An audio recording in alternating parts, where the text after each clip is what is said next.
Okay, everyone, welcome back to another episode of the CoachCon podcast. We're up to episode 12. I'm very pleased to say I've got my very good friend Luke Watson on with us today, who is a fitness photographer, branding specialist.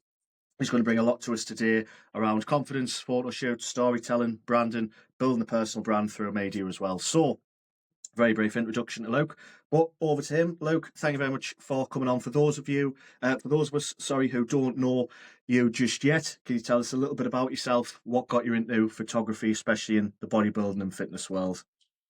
Of course. So, from being a very young lad, I would have said I was about 16. I was heavy into bodybuilding at the time.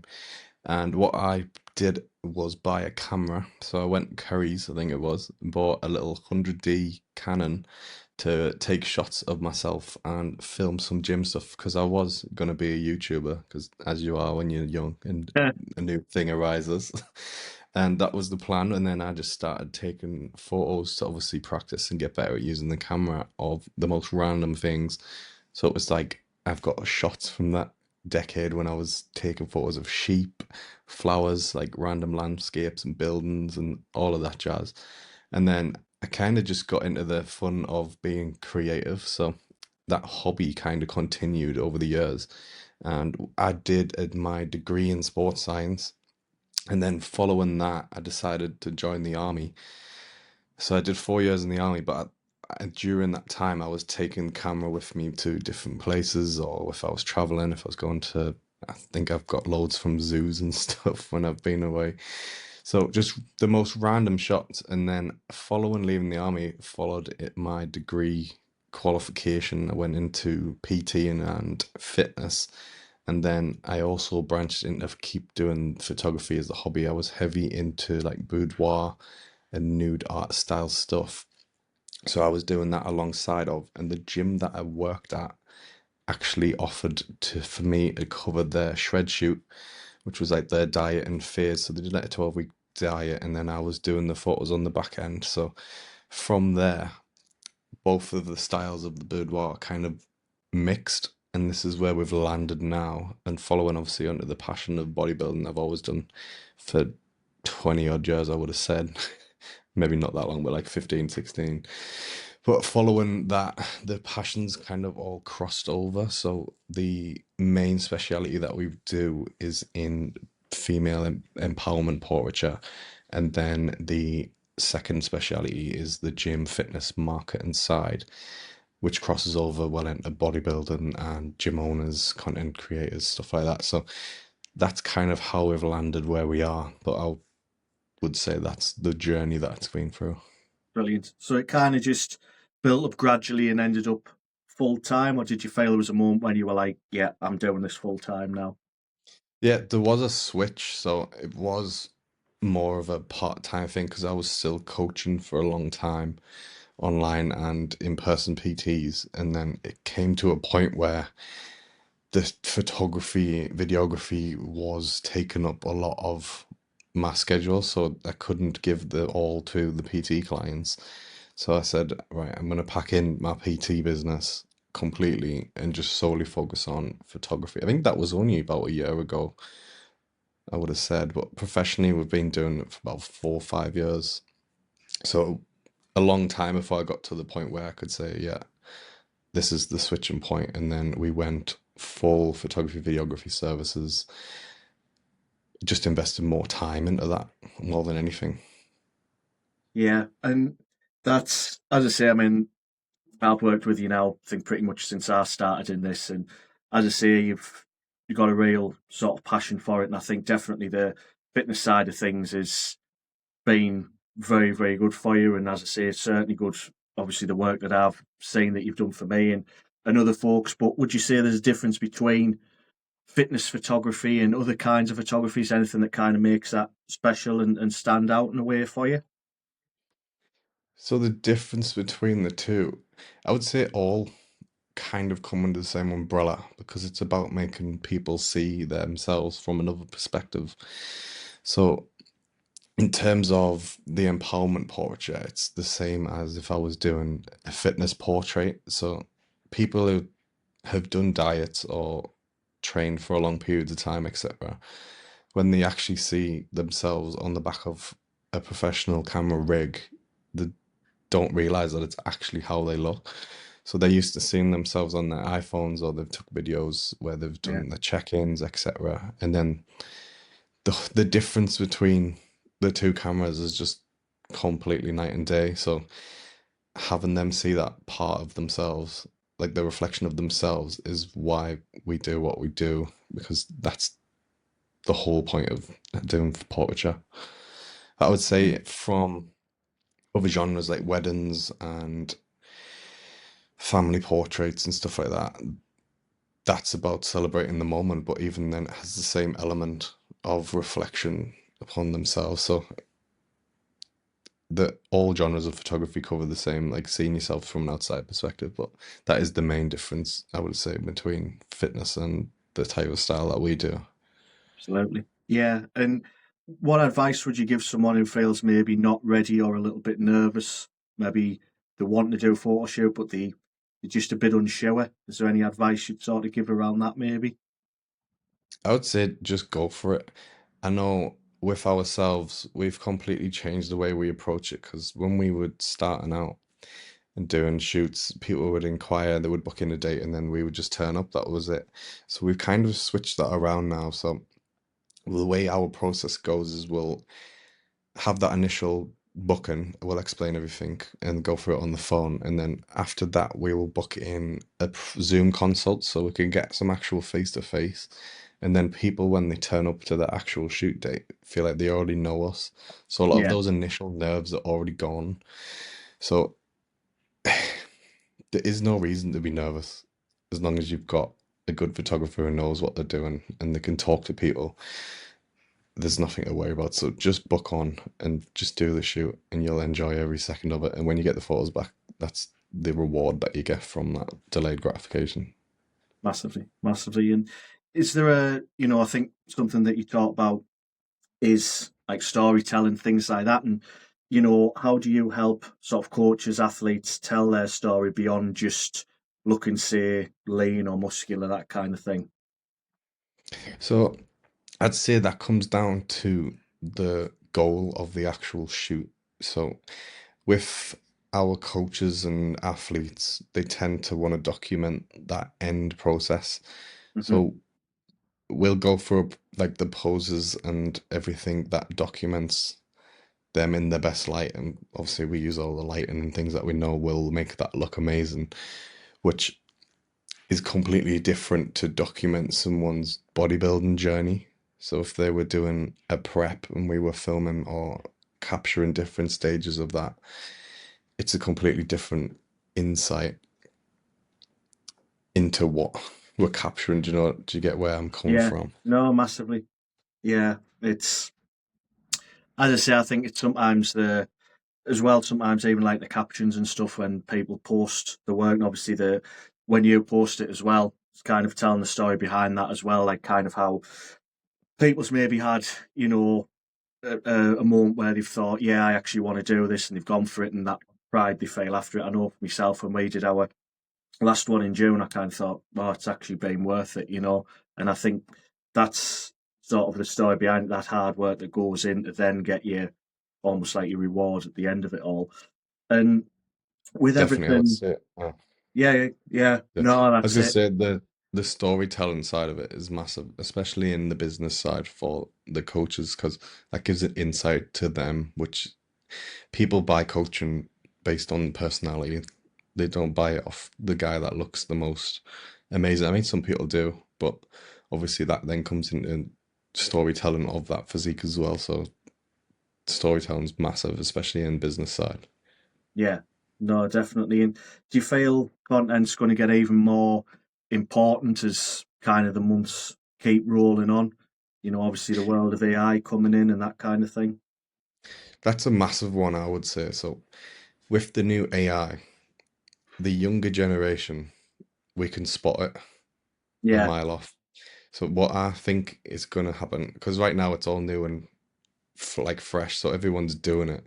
But what I think will happen is we'll go full circle where companies and businesses using AI will lose the trust with the audience, because as humans, we crave that human connection. So if we're seeing an AI video for someone trying to sell us a service where they're pretending to be caring about our goals, Yeah, etc., like a coach, that isn't reflected if they then saw an AI video of the person. That's what I think will happen. It's just a matter of time. literally. It's that's it. I think one thing I've quickly noticed on Instagram and Facebook, that kind of thing, it's just the captions that some people's putting, and you just know ChatGPT's wrote it, and you're like, Yeah, it's the people dashes, are going isn't to it? see through it. It's getting pretty silly, to be honest. I think what people are doing, and I think a lot of it's laziness as well. That they just, I think yeah, what you find as well, the ones that don't do it, that they actually have better businesses. So yeah, the coaches that are posting really personal stories and actually talking and giving an insight to their journey in life tend to do a lot better than someone who's pre-scheduling 30 posts for the month using ChatGPT because they actually care. yeah, literally. It's connection, isn't it? More than anything, I think that's something that's definitely been lost in terms of this AI stuff coming in. It's you're not really speaking to anyone in particular. It's just kind of like, That's yeah, I totally agree. You can just tell, like that's what I'm saying, the younger generation, we can spot an AI caption instantly because we're used to seeing it now and we know what's actually real. But the older generation aren't as wise to it, but obviously over time we will be the older generation, so yeah, certainly. And just going back to sort of photography as well, do you think photoshoot can play into someone's identity shift, like going from just training a gym to maybe thinking, right, I'll go next level, I could be an athlete, or maybe I could coach from here? Do you think that it can have a shift in that sense? 1,000%. I notice it a lot with the women that we work with. If they'll come in, they'll be extremely nervous. They'll not have this view of themselves that they are the way they look, even though they've put all that hard work in. And then they'll see themselves in the shot, and instantly they're like, "Oh, I feel amazing. I feel confident. I feel beautiful." So that is a massive shift, and especially with the lads, Mm, I think this dives into their side with confidence because men tend to be more outgoing and confident anyway, but when they actually have that visual representation of themselves, they have more of a back end to that feeling. So they actually project it more into the world, which carries over into how you present yourself in business and work, fitness, anything. So being a confident, happy bloke in your body and how you look definitely improves quality of life for us. big time, big time. And for you personally, Luke, have you ever had times where you maybe struggled with confidence yourself, either sort of in fitness or photography, anything like that? And how have you been able to overcome it? For me, I'd say in business more than anything. Fitness, I've always done my whole life. And I go through stages where I have a goal for fitness and where I just don't, but I still train and do the do. But definitely in business because it was so new going from working in the army to I think I had a job at Amazon actually. So this is a funny story. I got a job because you have to have a job when you leave the army. So I got employed by Amazon and I did get signed up for at the gym as well as a PT. That was self-employed basis.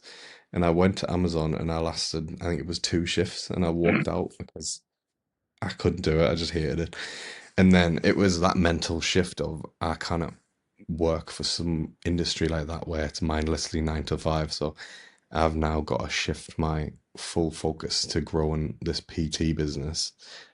And then that's where it was like, holy shit, I don't know much about running a business. But it's like with anything you learn over time, and the more reps you put in, more confident and better you get at that skill. So I'm still always learning new things and different ways to do it. But I think that's just part of the challenge and fun of running a company rather than working me 9 to 5 and going home and watching Netflix. Yeah, literally. I think it's getting away from that and getting your almost your freedom in a way, isn't it? Where you're able to kind of pick and choose your times and what you want to do. And It's It just purpose, gives isn't you a it? life. Yeah, purpose, as you say, quite rightly. And how do you balance, say, between your creative artistic vision, which I know you've got in abundance, and balancing that with what the client thinks that they want? You know, how do you kind of compromise and work things out? So we actually prefer a lot of insight from clients. So when we do our calls and our pre-zooms, we'll ask for references of shots that they've actually like. Oh, So great. then we can cross-reference it with our style and what we usually do. So we can come up with more of a collaborative approach so they don't feel like, oh, this is the be all end all. I've got to do it their way. I prefer to try new things. So they'll come with like shots and ideas that they've seen from normally Pinterest is where they pull them from. And that is us being challenged creatively to either recreate or come up with an idea that is very similar, which I think keeps it very fresh. Hmm. And it's not always going to be the same shoot every time for us because we have that creative insight from somebody else as well. Certainly. Yeah. And when you work with, say, obviously different fitness coaches, athletes, brands, you know, do you approach each type of client differently? Is there a sort of method with that as well?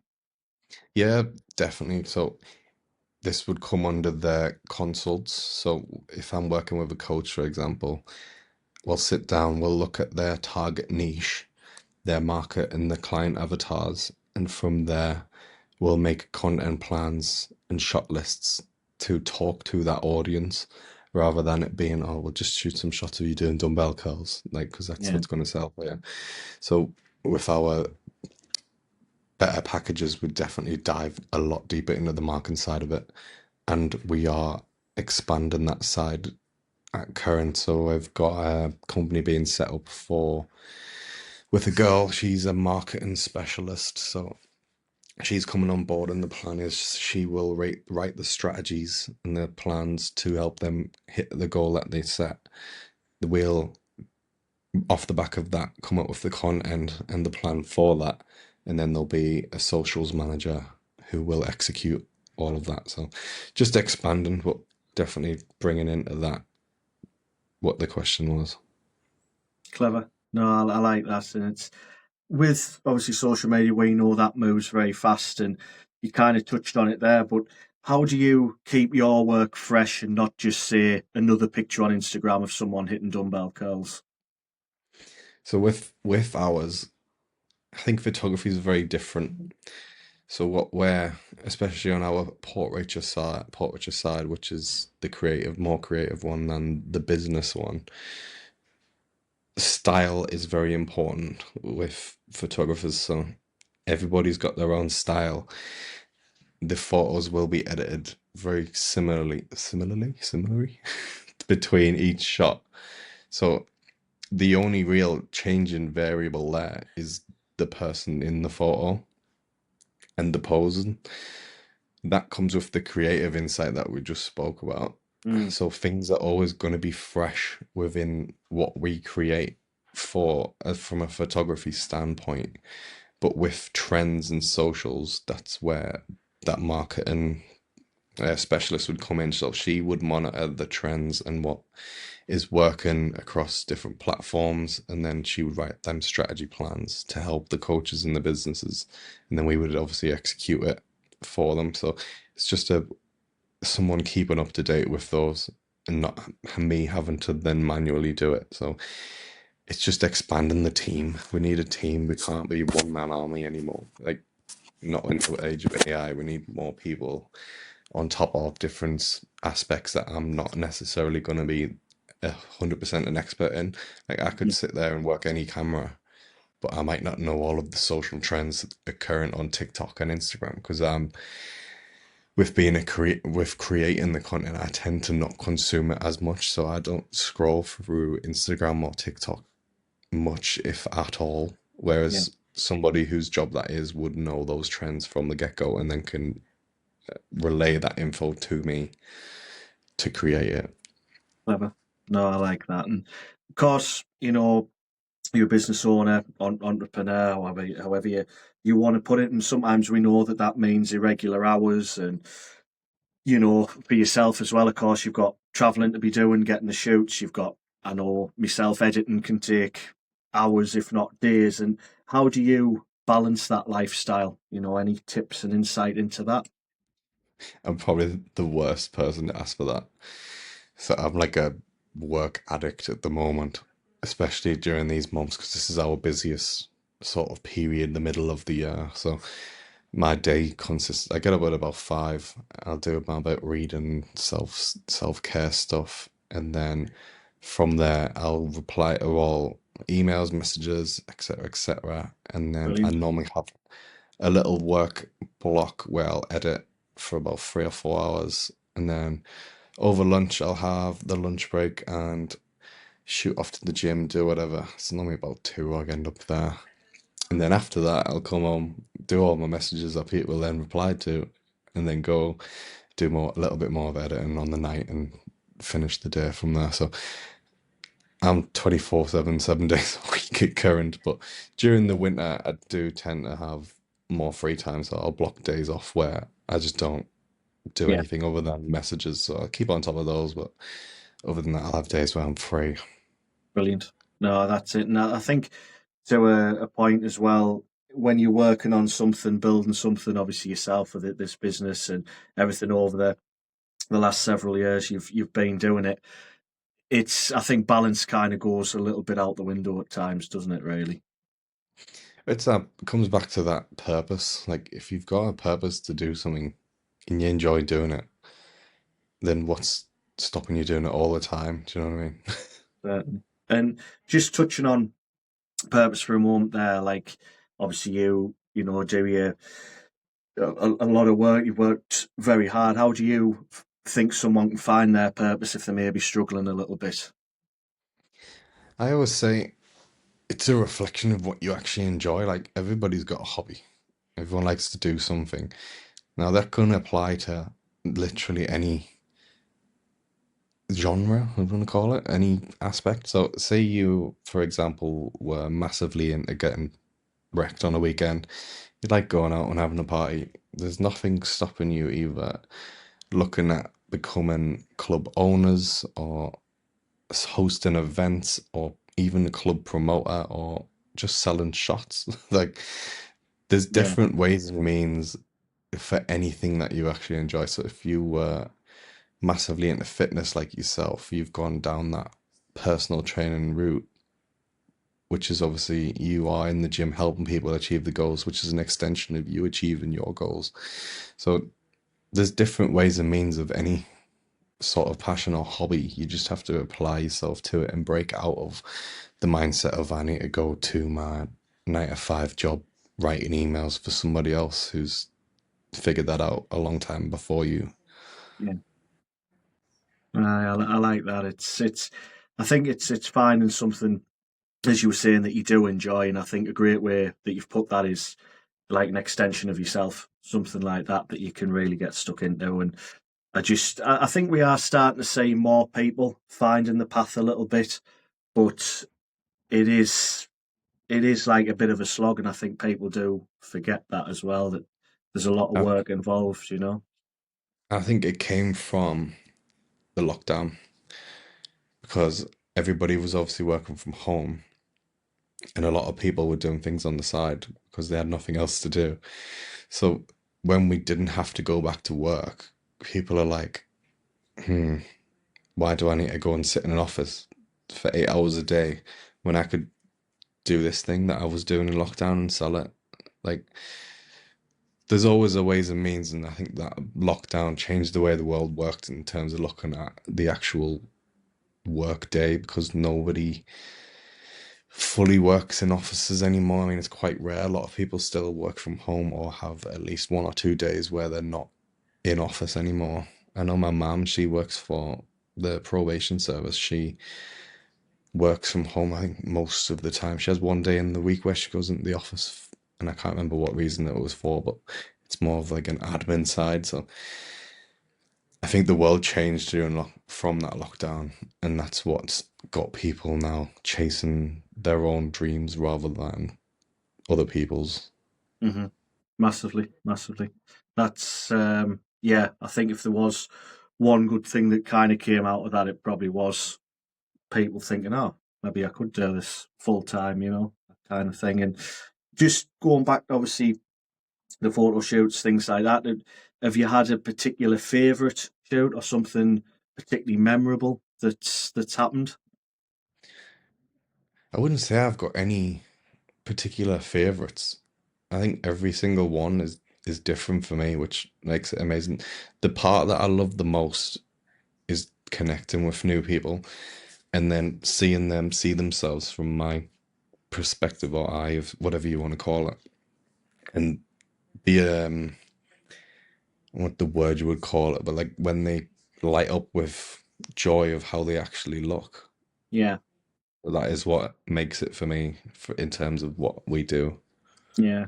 No, yeah, I say that. I mean, as I say, for me, when I've worked with you, I think that last one we did in June, you showed us a few of the pictures, like when we were there. I was like, oh, that's actually all right. It is. That is, It builds the confidence yeah, that massively. is the bit that we love. Like with every shoot, it's the same reaction every time. Yeah, you get a I shot. don't think I've had one yet to date where people have gone, don't like any of them. That's no, and that's it. We can always find good things, definitely, in that the hard work, the run up, that kind of thing's paid off. And is there any sort of on the other side of things, any sort of funny moments, things like that, anything behind the scenes stories that particularly stick out for you that you can share? Ooh, it's on the spot there. No, I thought that was a good one. I'm trying to think. Do you know what? The only one that can spring to mind is when I had someone slip on oil before, but other than that, there's no like very specific behind the scenes. I mean, we always have a good vibe. We've always got the Definitely tunes blasting, and we'll have a dance. I mean, we've just been in Mykonos for that big group shoot as fantastic. well, so that was a massive one. I mean, the best part of that was the community that came out of it. We Mm, became back a very close knit group. I mean, we're all planning to go away on holiday again this year, just together as friends. So it's one of those. It's the community aspect that comes out of what we do, especially with my females photography now. We've got a group chat going with past and present clients, and they all just chat all day, like support each other, show their shots to each other when they've done their shoots, and oh, that's the fantastic. best part of that. But the girl who slipped on the oil, she was in like huge stilettos, like Hey, massive that ones, hurt. and she was getting oiled up, and then I was like, don't walk over that section because it's slippery, and she straight away just and then landed on her ass, and we just had a laugh about it. Terrible. She was all right though, so I made sure she was Right. fine first. Very good. No, it's glad she was all right. But for someone, maybe listening who's considering booking in something like that, but maybe still feels a little bit intimidated, is there anything that you'd tell them? Would it just be, look, just get it booked? You'll regret it if you don't. Is that what you'd say, really? I would say that, but I would say just message me and get on a call because Yeah. anyone who's got any sort of worries or queries or things that they're not sure about, we can talk them through it and explain how we deal with it because we've done them that many years now. We know exactly what people tend to worry about, and we normally have those covered preemptively. And then if there is a specific thing that they're stressed about, then we can dive into it and come up with a way to make them feel at ease rather than worry. So just get on a call. That's what I would say. That's no, quite right. And on the other end of things, for perhaps new photographers, maybe trying to break into fitness, what's the best advice that you'd give to them for folks wanting to get into the photography game? So initially, I would say just practice, practice, practice, practice, and just do. You will eventually attract paying clients the better you develop that skill. But even today, I still change little tweaks on my edits. From if I think back to the very beginning when I was using the old Lightroom and it was the very basic edits. It wouldn't take me very long to get through them, whereas now I've got that many different tweaks that I make. It takes me a lot longer to edit them, but the difference is night and day between those shots. And then, second to that, is the plan is to expand into that market, I would say, where we're gonna put together training courses for photography and business and how to actually set up and start and run one and what you need in place, etc., etc. So that is the plan for that, hopefully to launch before the end of the year. But I just need to create all of the videos for that, so that's one thing on those. But yeah, just do it. Don't sit there and think what if, Yeah, otherwise you'll always be sat there waiting for the right time, and the right time never comes. certainly. Certainly, I'd agree with that. The right time never comes. That's yeah. I like that. It's one thing I'd like to ask you as well. You know, obviously you've worked closely with athletes, coaches. You know, is there anything that you've taken from those guys and girls that shaped your own mindset in any way?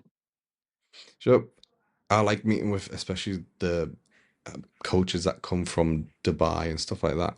When we talk to them, I'm always asking different advice to how do they run things, and it's just expanding the business knowledge in a sense, but it's networking, and we pull connections from that. So like when we've had people come over and they've had different VAs or different methods and ways of doing things, and then we can then put that to the content creation side with the business for the coaches, so we can push that back onto like, oh, someone does this, this is maybe what you should implement. Like one girl has a community of with their group chat, which is something we've implemented, like I just said, with ours. So Yeah, yeah, it's just picking people's brains. I think that's probably the best part of it, because you can never know everything.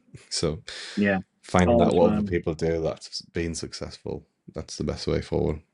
Fabulous. Luke, it's been an absolute pleasure having you on. For anyone that wants to, you know, work with you, book in, maybe ask some advice, that kind of thing, where is best to connect with yourself? Best place to get me would be on Instagram. We've just changed the name, so it is Watson and Co. Photography, which is and is a full word, not a symbol. So Watson and Co. Photography. Fabulous. Thank you very much. Luke, it's been an absolute pleasure having you on. That was the Coach Con Podcast, episode 12, Luke Watson. Thank you very much. Bye. See you later.